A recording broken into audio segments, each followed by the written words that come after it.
Hello friends, welcome back to science biology. आज हम GSAT lab science 2025 के question को समझेंगे। चलिए शुरू करते हैं। Question number 44, which one of the following best describe CO2 assimilation in CAM plants? Answer is option B, temporal separation with nocturnal malate storage. जो कैम प्लांट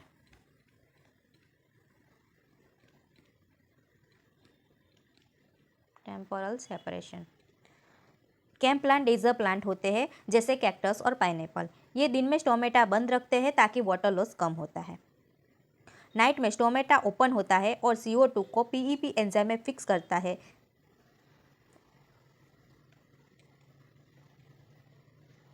नाइट में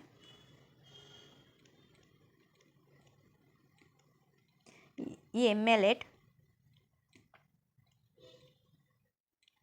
या मैलिक एसिड के फॉर्म में स्टोर होते हैं। Day में maleate से CO2 release होता है और केल्विन साइकिल चलती है। इसीलिए कैम प्लांट्स में टाइम सेपरेशन, टेम्पोरल सेपरेशन होता है।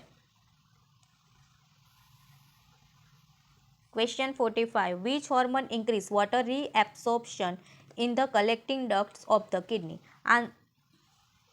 मतलब किडनी में अगर बॉडी को वाटर बचाना हो तो कौन सा हार्मोन काम करता है? Answer is option C, vasopressin, also known as ADH।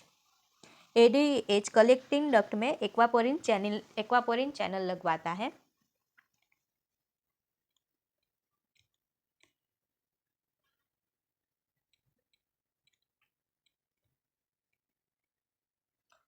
उससे क्या होता है कि ज़्यादा वाटर ब्लड में वापस एब्सॉर्ब हो जाता है, मतलब वाटर रीएब्सॉर्प्शन।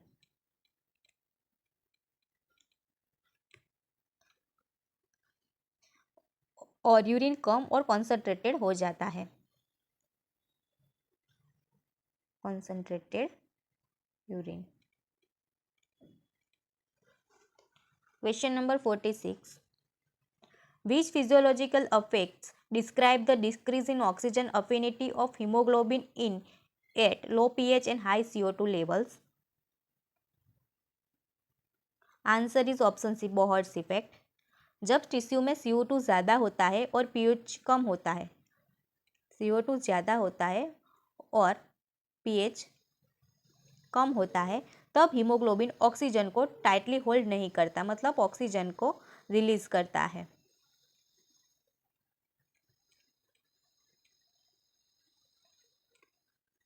वो ऑक्सीजन इजीली रिलीज कर देता है।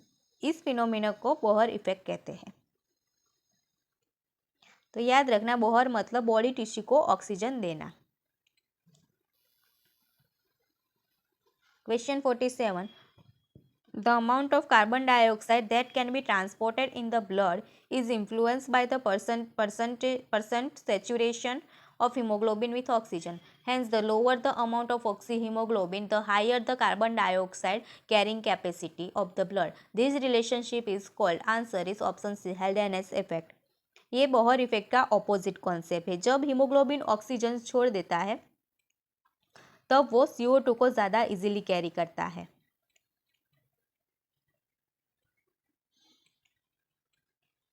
मतलब लेस CO2 मोर CO2 कैरिंग कैपेसिटी, ये है हेल्डानेस इफेक्ट। मतलब हेल्डाने मतलब haemoglobin carries more CO2। Question number 48, what does the T wave in ECG represent? Answer is option C, ventricular repolarization। ventricular depolarization मतलब QRS and arterial depolarization मतलब P।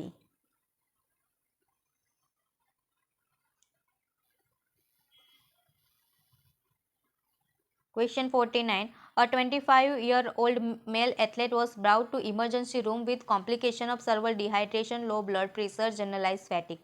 On examination, his skin appeared unusually pigmented, bronze-like, and blood tests revealed low sodium, high potassium, low cortisol level. His ACTH levels were significantly elevated. Based on this clinical presentation. Which of the following best explain the physiological condition of this patient? Correct answer is option B.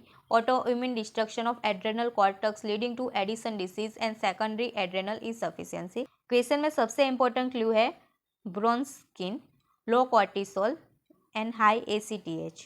Normally adrenal gland cortisol से बनता है, लेकिन Edison disease में immune system adrenal cortex को destroy कर देती है, इसलिए कॉर्टिसोल कम बढ़ेगा. एड्रेनल कॉर्टेक्स डिस्ट्रॉय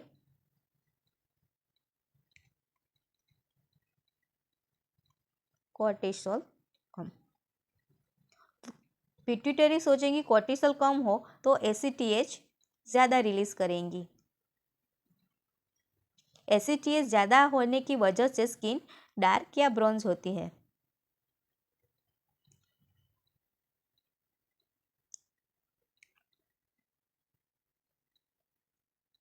और एल्डोस्टेरोन भी कम होता है, इसलिए सोडियम कम और पोटेशियम बढ़ जाता है. इसलिए आंसर है option B. Autoimmune destruction of adrenal cortex leading to Addison disease and secondary adrenal insufficiency. Question 50. Match the following gastrointestinal hormones column A with column B their primary function. Answer है option A. हम लोग देखते हैं कि gastrin क्या होता है. इस क्वेश्चन को याद रखना बहुत ईजी है. गैस्ट्रिन स्टमच में HCl रिलीज करवाता है. सेक्रेटिन पैंक्रियाज से बाइकार्बोनेट रिलीज करवाता है ताकि एसिड न्यूट्रल हो सके. CC के गोल ब्लेडर को कॉन्ट्रैक्ट करवाता है और पैंक्रियाटिक एंजाइम रिलीज करवाता है.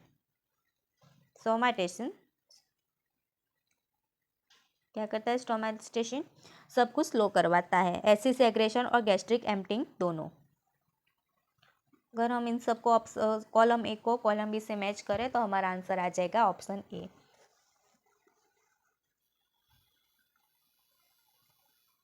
Question number 51. Which enzyme is secreted by the pancreas and continues the digestion of protein in the small intestine?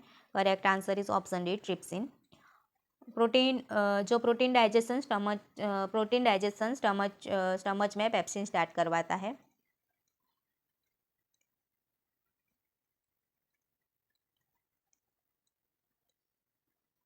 लेकिन स्मॉल इंटेस्टाइन में पैंक्रियास ट्रिप्सिन रिलीज करता है जो प्रोटीन डाइजेशन कंटिन्यू करता है.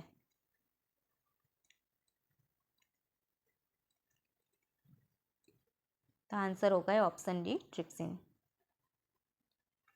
Question 52. Which of the following is an example of autosomal recessive disorder? Answer is option C. Cystic fibrosis. Hemophilia A. Auto X-linked recessive. Huntington disease. Autosomal dominant.